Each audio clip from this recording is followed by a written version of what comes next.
The 500 Hats of Bartholomew Cubbins by Dr. Seuss.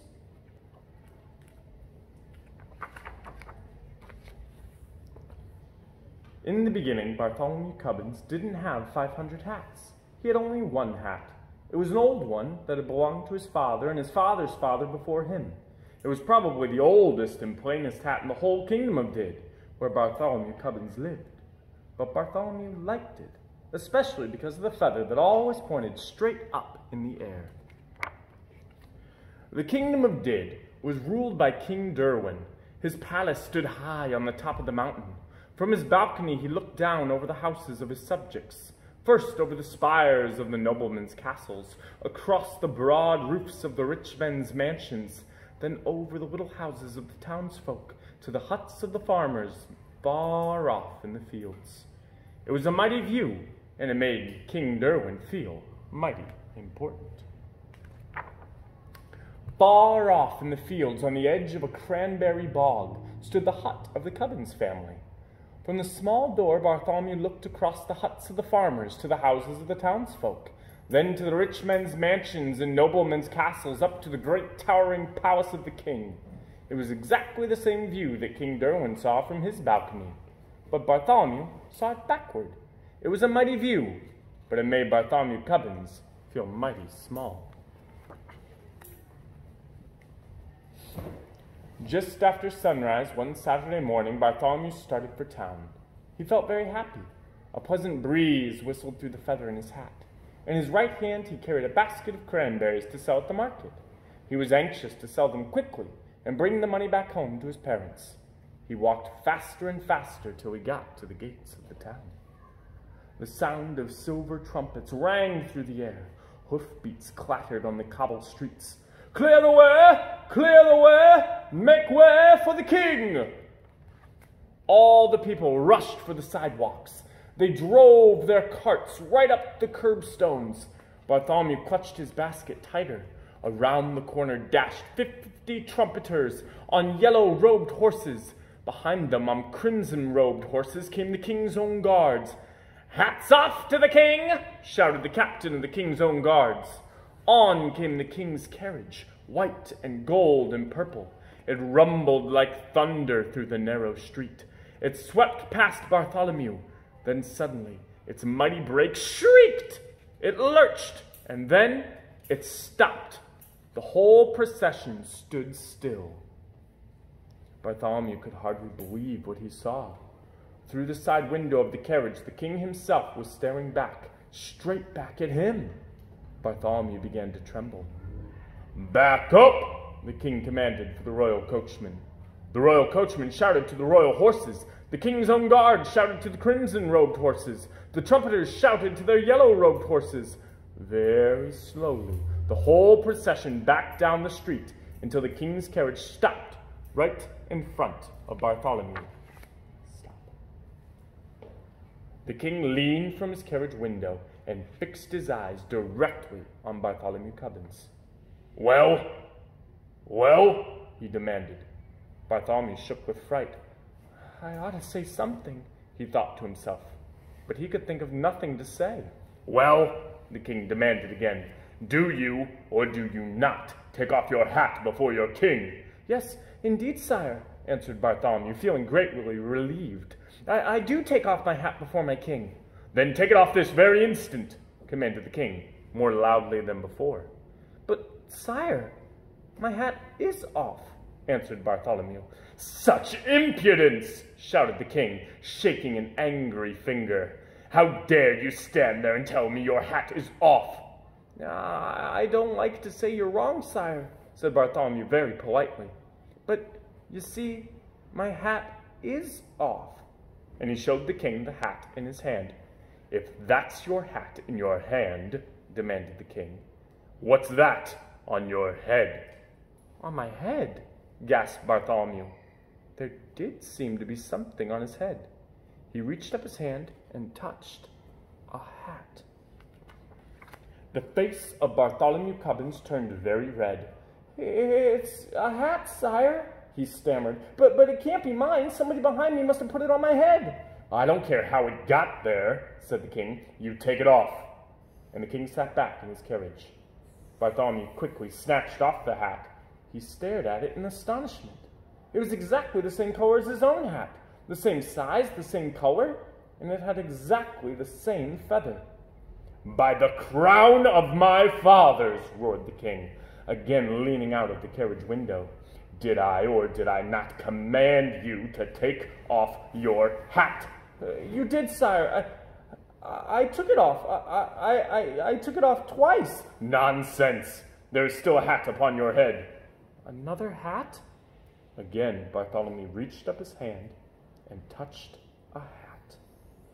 Come, what is the meaning of all this?" demanded the king, his face purple with rage. "I don't know, sire," answered Bartholomew. "It never happened to me before." The king was now shaking with such fury that the carriage rocked on its wheels, and the royal coachman could hardly sit in his seat. "Arrest this impudent trickster!" shouted the king to the captain of the king's own guards. "We'll teach him to take off his hat." The royal coachman cracked his long whip. The king's carriage swung forward up the street toward the palace. But the captain of the king's own guards leaned down from his big brass saddle and grabbed Bartholomew Cubbins by his shirt. Away flew Bartholomew's basket. The cranberries bounced over the cobblestones and rolled down into the gutter. With a jangling of spurs and a clatter of horseshoes, the captain and Bartholomew sped up the winding street toward the palace. Out of the narrow streets and on up the hill, Bartholomew clung to the captain's broad back. On and on they galloped, past the bright gardens of the wealthy merchants, higher and higher up the mountain, on past the walls of the noblemen's castles. Flop! The sharp wind whisked off Bartholomew's hat. Flop, flop! 2 more flew off. Flop, flop, flop, flop! Flew another and another. 4, 5, 6, 7. Bartholomew kept counting as the hats came faster and faster. Lords and ladies stared down from the windows of their turrets, wondering what the strange stream of hats could mean. Over the palace drawbridge they sped, through the great gates and into the courtyard. The captain pulled in his reins. "His Majesty waits in the throne room," said a guard, saluting the captain. "The throne room?" The captain dropped Bartholomew to the ground. "I'd certainly hate to be in your shoes," he said, shaking his head sadly. For a moment, Bartholomew was terribly frightened. Still, he thought to himself, still, the king can do nothing dreadful to punish me, because I really haven't done anything wrong. It would be cowardly to feel afraid. Bartholomew threw back his shoulders and marched straight ahead into the palace. "Follow the black carpet," said the guard at the door. All through the long hallway, Bartholomew could hear the muttering of voices behind the heavy doors. "He won't take off his hat. No, he won't take off his hat." Bartholomew walked on till he stood in the middle of the throne room. The king, in a long scarlet robe, was sitting on his throne. Beside him stood Sir Ulrich, keeper of the king's records. He wore in his belt, instead of a sword, a long silver ruler. Lords and noblemen of the court stood solemn and silent. The king looked down at Bartholomew severely. "Young man, I'll give you one more chance. Will you take off your hat before your king?" "Your Majesty," said Bartholomew as politely as he possibly could, "I will, but I'm afraid it won't do any good." And he took off his hat, and it didn't do any good. Another hat sat on Bartholomew's head. He took off hat after hat after hat after hat after hat, until he was standing in the middle of a great pile of hats. The lords and the noblemen were so astonished they couldn't even speak. Such a thing had never happened in the throne room before. "Heavens!" said Sir Ulrich, keeper of the records, blinking behind his triangular spectacles. "He's taken off 45. "Oh, and there were 3 more down in town," said the king. "And you must add 87 more that blew off my head as we galloped up the hill," said Bartholomew, trying to be helpful. 135 hats. Most unusual," said Sir Ulrich, writing it down on a long scroll. Come, said the king impatiently. "Sir Ulrich, what do you make of all this nonsense?" "Very serious nonsense, your Majesty," answered Sir Ulrich. I advise you to call in an expert on hats." "Excellent," agreed the king. "Oh God, fetch in Sir Snips, maker of hats for all the fine lords." Into the throne room marched the smallest man, wearing the tallest hat that Bartholomew had ever seen. It was Sir Snips. Instead of a sword, he wore at his side a large pair of scissors. "Take a look at this boy's hat," commanded the king. Sir Snips looked at Bartholomew Cubbins' hat and sniffed in disgust. Then he turned to the king and bowed stiffly. "Your Majesty, I, Sir Snips, am the maker of hats for all the fine lords. I make hats of cloth of gold, fine silks and gems and ostrich plumes. You ask me what I think of this hat? Pooh! It is the most ordinary hat I have ever set eyes on." "In that case," said the king, "it should be very simple for you to take it off." "Simple indeed," mumbled Sir Snips haughtily, and standing on his tiptoes, he pushed his pudgy thumb at Bartholomew's hat and knocked it to the floor. Immediately, another appeared on Bartholomew's head. "Scrabies!" screamed Sir Snips, leaping in the air higher than he was tall. Then he turned and ran, shrieking, out of the throne room. "Dear me," said the king, looking very puzzled. "If Snips can't do it, well, this must be more than an ordinary hat." 136, wrote Sir Ulrich, wrinkling his brow. "Your Majesty, I advise that you call in your wise men." "A fine idea," said the king. "Oh, God, bring me Nad. Nad knows about everything in all my kingdom." In came an old man. He looked at the hat on Bartholomew's head, and he looked at the pile of hats on the floor. "Nad, my wise man, can you take off his hat?" asked the king. Nad shook his head solemnly. Solemnly, no. "Then fetch me the father of Nad," commanded the king. "He knows about everything in all my kingdom and in all the world beyond." In came an even older man, but when he looked at Bartholomew's hats, the father of Nad merely locked his fingers across his beard and said nothing. "Then bring me the father of Nad," ordered the king. "He knows about everything in all my kingdom and all the world beyond and in all the other worlds that may happen to be." Then came the oldest man of them all, but he just looked at Bartholomew and nibbled nervously at the end of his beard. "Does this mean there is no one in my whole kingdom who can take off this boy's hat?" bellowed the king in a terrifying voice. A small voice came up the balcony window. "What's the matter, Uncle Derwin?" To Bartholomew, it sounded like the voice of a boy.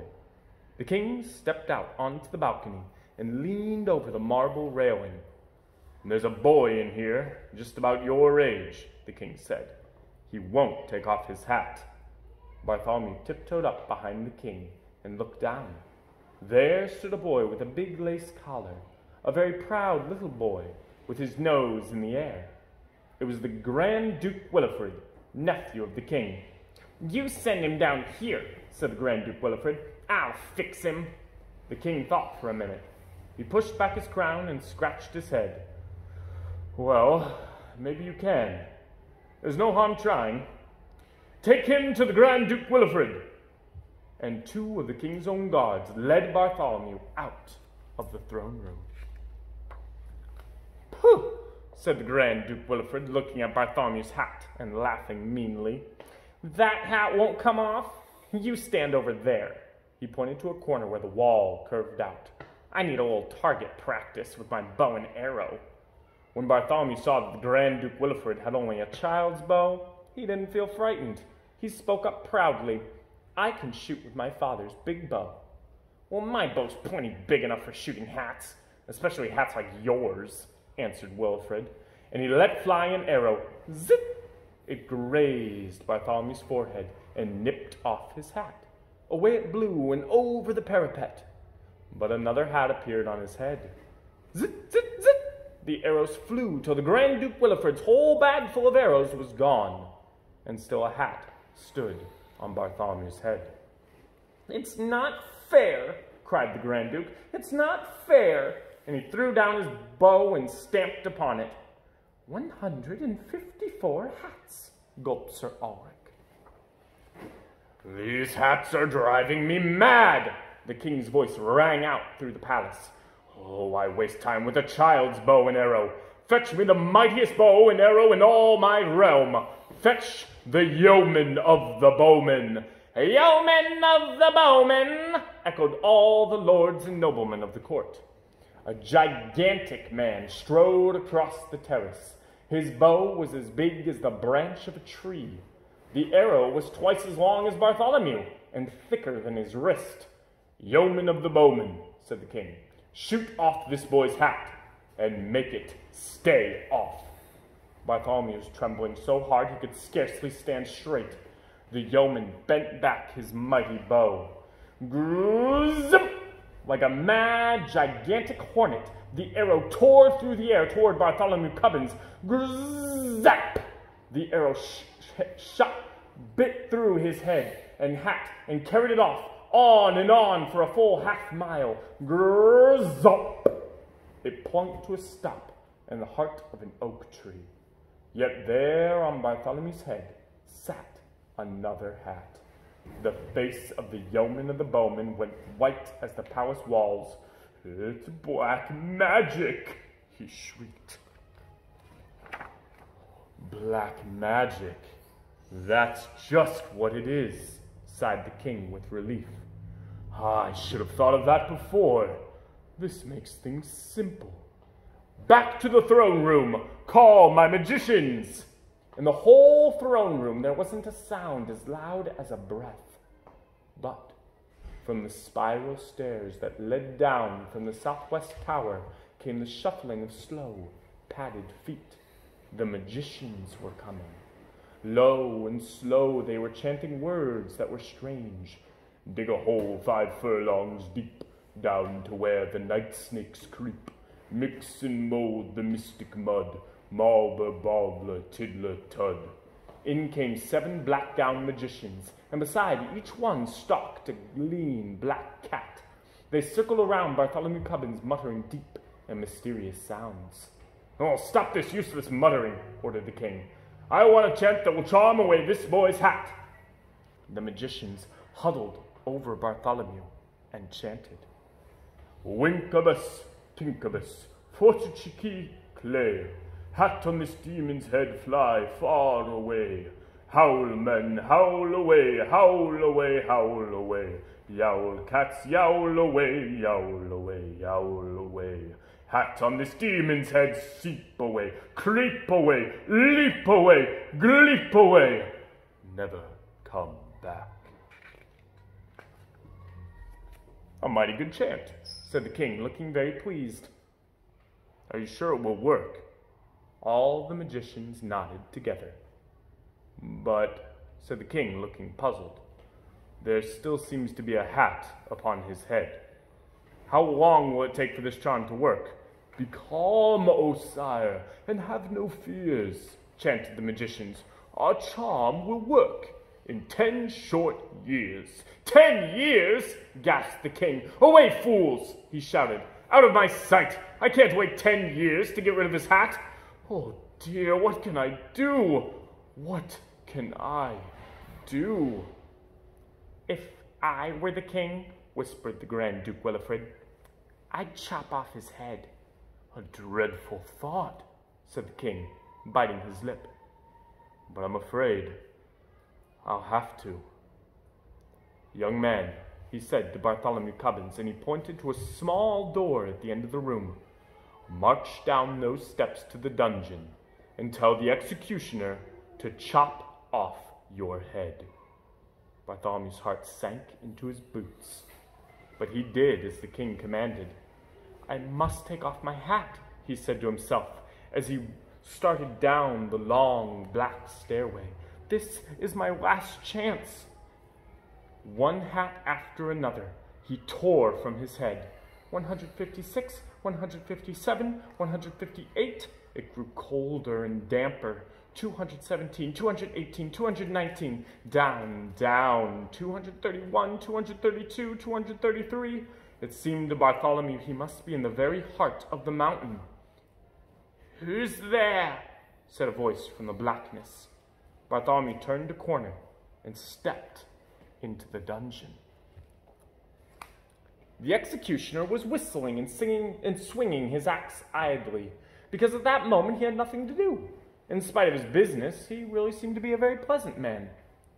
"The king says you must chop off my head," said Bartholomew. "Oh, I'd hate to," said the executioner, looking at him with a friendly smile. "You seem like such a nice boy." "Well, the king says you have to," said Bartholomew, "so please get it over with." "All right," sighed the executioner. "But first, you have to take off your hat." "Why?" asked Bartholomew. "I don't know," said the executioner. "But it's one of the rules. I can't execute anyone with his hat on." "All right," said Bartholomew. "You take it off for me." The executioner leaned across the chopping block and flipped off Bartholomew's hat. "What's this?" he gasped, blinking through the holes in his mask, as another hat sat on Bartholomew's head. He flipped this one off, then another and another. "Oh, fiddlesticks," grunted the executioner, throwing his axe on the floor. "I can't execute you at all." And he shook hands with Bartholomew and sent him back upstairs to the king. The king had been taking a nap on the throne. "What are you doing back here?" he said to Bartholomew, angry at being awakened. "I'm sorry, Your Majesty," explained Bartholomew. "My head can't come off with my hat on. It's against the rules." "So it can't," said the king, leaning back wearily. "Now, how many hats does this make altogether?" "Well, the executioner knocked off 13, and I've left 178 more on the dungeon steps," answered Bartholomew. 346 hats, mumbled Sir Ulrich from behind his scroll. "Uncle Derwin," yawned the Grand Duke Wilfrid, "I suppose I'll have to do away with him. Send him up to the highest turret, and I, in person, will push him off." "Wilfrid, I'm surprised at you," said the king. "But I guess it's a good idea." So the king and the Grand Duke Wilfrid led Bartholomew Cubbins toward the highest turret. Up and up and up the turret stairs they climbed behind them. "This is my very last chance," thought Bartholomew. He snatched off his hat.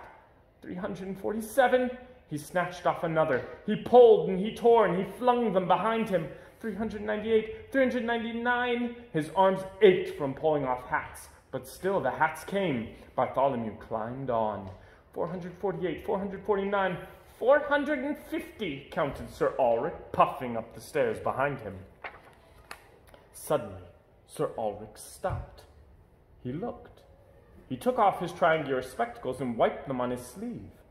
And then he looked again. The hats began to change. Hat 451 had not one, but 2 feathers. Hat 452 had 3, and 453 had 3 and a little red jewel. Each new hat was fancier than the hat just before. "Your Majesty! Your Majesty!" cried out Sir Ulrich. But the king and the Grand Duke Wilfrid were way up where they couldn't hear. They had already reached the top of the highest turret. Bartholomew was following just behind. "Step right out here and get out behind that wall," snapped the Grand Duke Wilfrid. "I can't wait to push you off." But when Bartholomew stepped up on the wall, they gasped in amazement. He was wearing the most beautiful hat that had ever been seen in the kingdom of Did. It had a ruby larger than any the king himself had ever owned. It had ostrich plumes and cockatoo plumes and mockingbird plumes and paradise plumes. Besides such a hat, even the king's crown seemed like nothing. The Grand Duke Wilfrid took a quick step forward. Bartholomew thought his end had come at last. "Wait!" shouted the king. He could not take his eyes off the magnificent hat. "I won't wait," the Grand Duke talked back to the king. "I'm going to push him off now. That new big hat makes me madder than ever." And he flung out his arms to push Bartholomew off. But the king was quicker than Wilfrid. He grabbed him by the back of his fine lace collar. "This is to teach you," His Majesty said sternly, "that Grand Dukes never talk back to their king. And he turned the Grand Duke Williford over his knee and spanked him soundly, right on the seat of his royal silk pants. And now, smiled the king, lifting Bartholomew down from the wall, it would be nice if you'd sell me that wonderful hat. 498? 499? Broke in the tired voice of Sir Ulrich, who had just arrived at the top of the steps. And that, he pointed to the hat on Bartholomew's head, makes exactly 500. 500? Exclaimed the king. Will you sell it to me for 500 pieces of gold? Anything you say, sire, answered Bartholomew. You see, I've never sold one before. The king's hands trembled with joy as he reached for the hat. Slowly, slowly, Bartholomew felt the weight of the great hat lifting from his head. He held his breath. Then suddenly, he felt the cool evening breezes blow through his hair. His face broke into a happy smile. The head of Bartholomew Cubbins was bare. Look, your majesty, look, he shouted to the king. No, you look at me, answered the king, and he put the great hat on right over his crown. Arm in arm, the king and Bartholomew went down to the counting room to count out the gold. Then the king sent Bartholomew home to his parents, no basket on his arm, no hat on his head, but with 500 pieces of gold in a bag. And the king commanded that the hat he had bought, and all the other hats too, be kept forever in a great crystal case by the side of his throne. But neither Bartholomew Cubbins, nor King Derwin himself, nor anyone else in the kingdom of Did could ever explain how the strange thing had happened. They could only say it just happened to happen, and it was not very likely to happen again. The end.